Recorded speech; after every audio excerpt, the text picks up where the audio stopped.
तो दोस्तों आज हम लेकर आए हैं स्टाइल स्टार अल्लू अर्जुन की मूवी अलवैकुंठम पुरमुलो का एक्सप्लेनेशन। तो मूवी के स्टार्ट पे हम देखते हैं कि वाल्मीकि जो कि एआर के कंपनी में क्लर्क होता है वो हॉस्पिटल जा रहा होता है क्योंकि उसकी बीवी को वहाँ पर एडमिट किया होता है। और उसी सेम हॉस्पिटल में एआर के कंपनी का जो सीईओ होता है रामचंद्रन, उसकी भी बीवी एडमिट होती है। हम देखते हैं कि दोनों को बेटा होता है। वहाँ काम करने वाली नर्स सुलोचना देखती है कि जो यशु का बेटा होता है यानी रामचंद्रन की वाइफ वो कोई भी मूवमेंट नहीं कर रहा होता है। इसीलिए वो रामचंद्रन जी को कॉल करने नीचे आती है। वहाँ पर वाल्मीकि किसी से बात कर रहा होता है। सुलोचना नर्स ये सारी बात वाल्मीकि को बता देती है। वो आगे कहती है कि इस बच्चे को कुछ हो गया तो सारा इल्ज़ाम मुझ पर आ जाएगा। वाल्मीकि इसके ऊपर कहता है कि तुम सही बात कर रही हो, तो फिर एक ही रास्ता है, मेरा बेटा है वो वहाँ पर रख दो और जो रामचंद्रन जी का बेटा है वो मुझे सौंप दो। इससे तुम भी बच जाओगी और मेरा बेटा एक अच्छे घर में चला जाएगा। पहले तो सुलोचना नर्स इस बात के लिए मान नहीं रही होती है, लेकिन बाद में वाल्मीकि उस पर फोर्स करने की वजह से वह मान जाती है। सुलोचना और वाल्मीकि ऊपर जाकर दोनों बच्चों को बदल देते हैं। जब वो रामचंद्रन जी का बेटा लेकर नीचे आते हैं तब देखते हैं कि वो रोने लगता है। ये देखकर सुलोचना नर्स उस लड़के को फिर से वहाँ पर रखने जाती है, लेकिन वाल्मीकि उसे वहाँ पर ही रोक देता है और दोनों की हाथापाई हो जाती है और इसमें पैर फिसल कर सुलोचना नीचे गिर जाती है और कोमा में चली जाती है। हम देखते हैं कि रामचंद्रन और उसकी फैमिली बहुत ही खुश होती है। वो उस लड़के का नाम राज रखते हैं। तो वही वाल्मीकि उसके पास जो बेटा होता है उसका नाम बंटू रखते हैं। वाल्मीकि को इस बात का गुस्सा होता है कि रामचंद्रन जी और उसने एक ही साथ कंपनी ज्वाइन की थी, लेकिन रामचंद्रन जी ने यशु से शादी की और वो कंपनी के सीईओ बन गए। तो वही वाल्मीकि वहाँ के वहाँ ही था। हम देखते हैं कि बंटू जितनी भी कोशिश करे वाल्मीकि कभी उससे अच्छा बर्ताव नहीं करते हैं। हम देखते हैं सीन चेंज होता है 20 साल बाद। हम मिलते हैं बंटू और राज से। हम देखते हैं कि राज को एमबीए के 3rd सेमेस्टर से ही निकाला होता है। तो वही बंटू एमबीए में जाना चाहता है, लेकिन उसके पिता उसे इनकार कर देते हैं। हम देखते हैं कि राज की परवरिश कुछ इस तरह से हुई होती है कि वो बहुत ही इनोसेंट और सॉफ्ट स्पोकन होता है। बाकी लोगों से वो कम ही बात करता है। तो वही बंटू स्मार्ट, डैशिंग और अपने फैमिली के बारे में सोचने वाला होता है। हम आगे देखते हैं कि इतने साल होने के बाद भी सुलोचना नर्स कोमा में होती है और वाल्मीकि उसे देखने जा रहा होता है हर महीने। वो इसलिए नहीं जा रहा होता है कि वो ठीक हो रही है नहीं, उसे डर होता है कि कहीं ये होश में ना आ जाए और सारा राज खोल दे। आगे हम देखते हैं कि बंटू का इंटरव्यू होता है। वो घर से निकल ही रहा होता है, तभी कुछ लड़के उसकी बहन की चुन्नी लेकर वहाँ से चले जाते हैं और उसके साथ बदतमीजी करते हैं। हम देखते हैं कि बंटू उनके पीछे जाता है और ग्राउंड पर बहुत बड़ी फाइट होती है। उनसे चुन्नी लेकर बंटू पहुँचता है इंटरव्यू के लिए। वह इंटरव्यू से अपनी सारी बातें वो बता देते हैं कि किस तरह से उसके पिता उसके साथ बर्ताव करते हैं और आखिरकार उसे पैक योर बैग्स कंपनी में जॉब मिल ही जाता है। उस कंपनी का एचआर और कोई नहीं बल्कि बंटू की बहन के साथ जिसने बदतमीजी की होती है वही होता है और बंटू ने उसे बहुत मारा होता है। और उस कंपनी की ओनर होती है अमूल्या, लेकिन ये बात बंटू को पता नहीं होती है। अगले दिन हम देखते हैं कि जब बंटू ऑफिस में जा रहा होता है तब लिफ्ट में अमूल्या उसके साथ आती है और अमूल्या को बंटू देखता ही रहता है। इसी वजह से पहले तो अमूल्या को बंटू अच्छा नहीं लगता है, लेकिन जैसे ही वो उसके साथ टाइम स्पेंड करने लगती है दोनों ही एक दूसरे से प्यार करने लगते हैं। आगे हम देखते हैं कि रामचंद्रन जी को अपना बिजनेस एक्सपांड करना होता है, लेकिन उन्हें पैसों की कमी पड़ रही होती है। इसीलिए वो अप्पल नायडू से हेल्प लेने की सोचते हैं। अप्पल नायडू कोई सीधा साधा आदमी नहीं होता है, वो बहुत बड़ा गुंडा होता है। उसके अंडर एक पोर्ट होता है जहाँ से फॉरेन कंट्रीज को माल सप्लाई किया जाता है। तो रामचंद्रन जी इसके लिए एक मीटिंग अरेंज करते हैं जिसमें राज मीटिंग अटेंड करने वाला होता है। तो वही अप्पल नायडू का बेटा पैडिथली ये मीटिंग अटेंड करने वाला होता है। राज पहले से ही डरपोक होता है और वो अप्पल नायडू के बारे में सुनकर बहुत ही डर जाता है। जब पैडिथली नायडू उसके सामने कंडीशन रखता है कि 50% शेयर उसे चाहिए, ये सुनकर राज इसके ऊपर कुछ भी नहीं बोलता है। ये सारी मीटिंग रामचंद्रन जी होटल से देख रहे होते हैं अपने लैपटॉप पर। वो राज से कहते हैं कि नायडू को ना कहो, हमें तुम्हारी डील मंजूर नहीं है। लेकिन राज डरा हुआ होता है, वो कुछ भी नहीं बोलता है। इसीलिए आखिरकार रामचंद्रन जी वहाँ लाइव जाकर डील को कैंसिल कर देते हैं।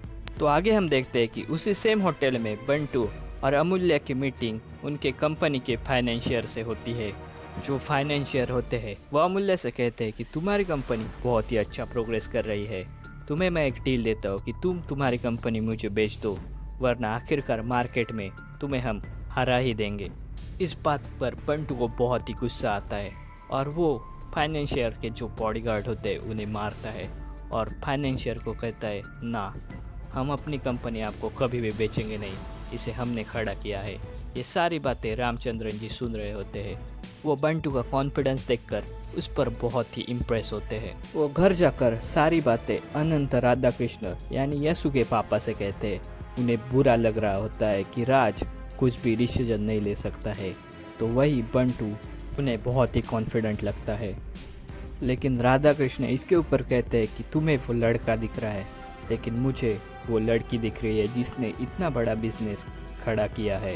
वो रामचंद्रन जी से कहते हैं कि अगर राज की शादी उस लड़की के साथ हो जाए तो हमारा बिजनेस वो संभाल सकती है और राज भी धीरे धीरे उसके साथ रहकर सीख जाएगा। इसीलिए वो अमूल्य और उसकी फैमिली को अपने घर बुलाते हैं। वहाँ होता यह है कि राज ने किसी और ही लड़की के लिए रिंग लाई होती है, लेकिन वो सबके सामने रिंग लेकर चला जाता है। इससे सबको लगता है कि उसे अमूल्य पसंद है। इसी वजह से वो रिंग अमूल्य को पहना देता है। वहाँ पर बंटू भी मौजूद होता है। वो ये सब देखकर बहुत ही नाराज हो जाता है, लेकिन वहाँ पर सबसे ज़्यादा खुशी वाल्मीकि को हुई होती है। उधर जो भी हुआ होता है वो बंटू को अमूल्य समझाती है। बंटू इसके ऊपर कहता है कि हमारे बारे में रामचंद्रन जी को बताना चाहिए। इसीलिए वो रामचंद्र के ऑफिस जाते हैं, लेकिन वहाँ पर नायडू रामचंद्रन जी से बात कर रहा होता है। वो इस बात से गुस्सा होता है कि उसके लड़के को रामचंद्रन जी ने अपनी कंपनी में शेयर नहीं दिए और इसी वजह से नायडू रामचंद्रन जी को मारने की कोशिश करता है और वहाँ से चला जाता है। कुछ देर बाद वहाँ पर अमूल्य और बंटू पहुँच जाते हैं। वो देखते हैं कि रामचंद्रन जी पूरी तरह से घायल है। बंटू उन्हें बाहर निकालने की कोशिश करता है, लेकिन नायडू ने ऑफिस के सारे दरवाजे बंद किए होते, यहाँ तक कि लिफ्ट भी उसने बंद की होती है। लेकिन आखिरकार बंटू उन्हें किसी तरह से बचा ही लेता है और उन्हें वो हॉस्पिटल लेकर चला जाता है। ये सेम हॉस्पिटल होता है जहाँ पर वो नर्स एडमिट होती है। वो नर्स कोमा से बाहर आई होती है। वो रामचंद्रन जी को देखती है और बंटू से पूछती है, ये रामचंद्रन है? बंटू कहता है, हाँ, इनका छोटा सा बस एक्सीडेंट हुआ है, जल्दी वो ठीक हो जाएंगे। नर्स बंटू से आगे पूछती है, क्या वो तुम्हारे पिता है?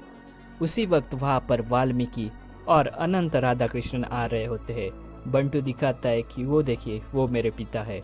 ये देखकर नर्स कहती है, वाल्मीकि वो तुम्हारे पिता नहीं है, और वो सारी बात बंटू को बता देती है। और वो बंटू से कहने लगती है कि मुझे रामचंद्रन जी से मिलना है, और हम देखते हैं कि उधर ही उसकी जान चली जाती है। बंटू इससे शॉक हो जाता है। वो वाल्मीकि से पूछता है कि आप ही मेरे पापा है? इसके ऊपर वाल्मीकि कहता है कि वो नर्स कुछ भी बोल रही है।